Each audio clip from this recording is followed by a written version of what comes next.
किस तरह से तुरान शाह को साबित किया कि वो गद्दार नहीं है और किस तरीके से उन्हें पता चल गया कि उन पर हमला करने वाला कोई गद्दार और है। और अब तक विक्टोरिया अस्कलान पास मौजूद हैं, वो अस्कलान वालों के कबीले में मौजूद है। यहाँ बादशाह बाल्डोन मुसलसल विक्टोरिया को ढूंढने की कोशिश कर रहा होता है और उसके बाद ये अपने उन सिपाहियों के पास पहुंच जाता है जो जख्मी पड़े होते हैं। तो वो कहता है कि विक्टोरिया को किसने पकड़ा है। सिपाही बताता है कि अस्कलान वालों ने। इसके बाद वो अपने सिपाही को अपने ही हाथों से खत्म करके कहता है कि अब हम अस्कलान की तरफ जा रहे हैं, हम उन सबको खत्म कर देंगे। अस्कलान वालों का वो खैमा दिखाया जाता है जहाँ पर विक्टोरिया मौजूद होती है। यहाँ पर सुरैया की फूफो कहती हैं कि अगर हम थोड़ी देर और करते तो विक्टोरिया मर जाती। इन्होंने विक्टोरिया की मरहम पट्टी कर कर उसे वहां पर लिटाया होता है और वो कहते हैं कि वो एक कैदी है, हम इसके बदले में यकीनन अस्कलान और अपने कैदियों को वापस हासिल करेंगे। सुरैया अपने बाबा से कहती है कुछ भी हो बाबा, वो एक कैदी है, आप इसे कैसे मार सकते थे। तो उसके बाबा कहते हैं कि क्या इसे देखते हुए भागने देता। सुरैया कहती है मैंने कहा था इसे हमें बहुत परेशानी होगी, अगर सलीबियों ने यहाँ हमला किया तो इसे बहुत खूनरेजी होगी, जबकि गाब्रिएल मर चुका है, मैं इसे सलाहुद्दीन के हवाले कर दूंगी,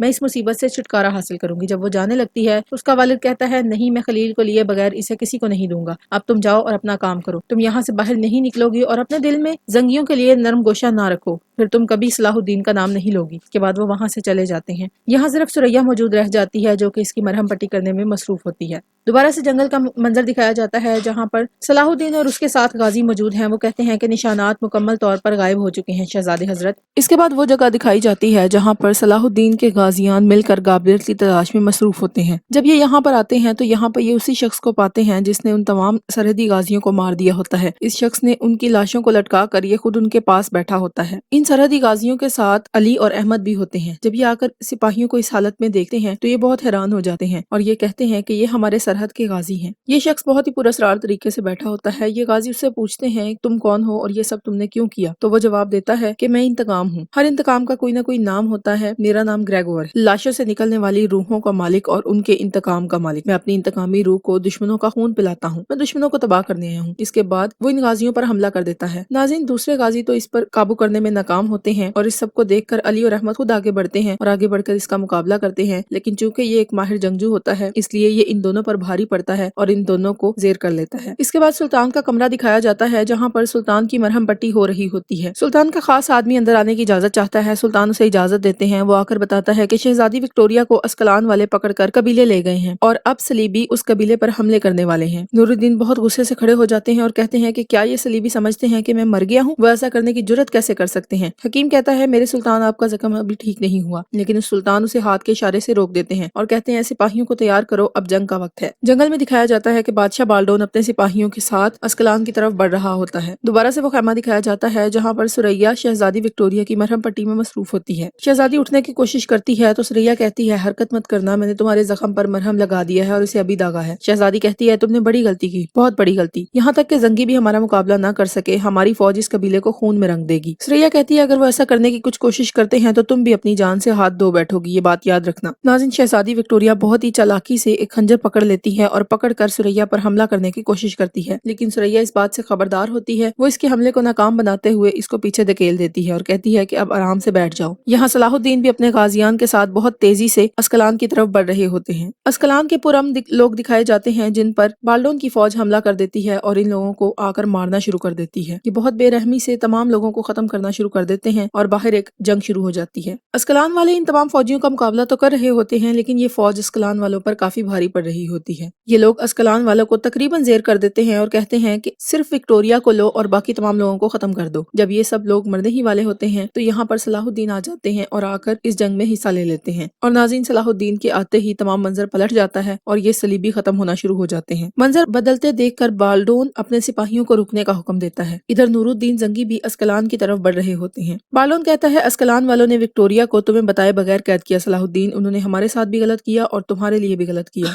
तो अब तुम खुद को मौत में ना डालो और अपने रास्ते हट जाओ। सलाहुद्दीन कहते हैं अगर इन्होंने कुछ गलत किया तो हम खुद हिसाब लेंगे, ना कि इन्हें तुम्हारे रहमो करम पर छोड़ देंगे कि तुम उन पर जुल्म करते फिरो। वो कहता है गाब्रिएल जल्द ही टेम्पलर की फौज लेकर यहाँ आ जाएगा, फिर तुम्हारा क्या बनेगा। तो सलाहुद्दीन कहते हैं गाब्रिएल अब कभी भी यहाँ नहीं आ सकता क्योंकि मैंने उसे मार दिया है। वो अपनी जिद पर कायम रहा, अगर तुम भी उसके नक्शे कदम पर चलोगे तो अपना सर खो दोगे। विक्टोरिया ये सुनकर حیران رہ جاتی ہے۔ وہ کہتی ہے نہیں ایسا نہیں ہو سکتا، تم جھوٹ بول رہے ہو، گابریل نہیں مر سکتا۔ وکٹوریا بہت تکلیف میں آ جاتی ہے۔ صلاح الدین اپنے غازیوں سے کہتے ہیں وکٹوریا کو لے جاؤ، یعنی وہ دوبارہ سے وکٹوریا کو قید کر دیتے ہیں اور بالڈون سے کہتے ہیں کہ تمہارے غصے نے تمہاری عقل پر پردہ ڈال دیا، اب تم میری تلوار کا مزہ چکھو گے۔ اگر تم ہوش میں نہ آئے تو آج یہاں کسی جسم پر سر نہیں بچے گا۔ تمہارے ظلم کی وجہ سے اتنا خون بہا، اگر ہم اپنے نفس کے غلام ہوتے تو آج تمہیں ختم کر چکے ہوتے، لیکن دعائیں دو جنگی رسم و رواج کو کہ ہم نے جو معاہدہ کیا اس کی بدولت ہم اپنی تلواریں میان میں رکھیں گے۔ بالڈون کہتا ہے اسیروں کے بدلے تم کیا چاہتے ہو؟ تو صلاح الدین کہتے ہیں اسکلان۔ بالڈون کہتا ہے تم جو کہتے ہو وہ کبھی نہیں ہوگا۔ لیکن ناظرین یہاں پر سریا کا والد اپنی اسی نااہلی کا ثبوت دیتے ہوئے آگے بڑھتا ہے اور آگے بڑھ کر بالڈون پر تلوار سے حملہ کر دیتا ہے، جسے ایک سرحدی غازی روک لیتے ہیں۔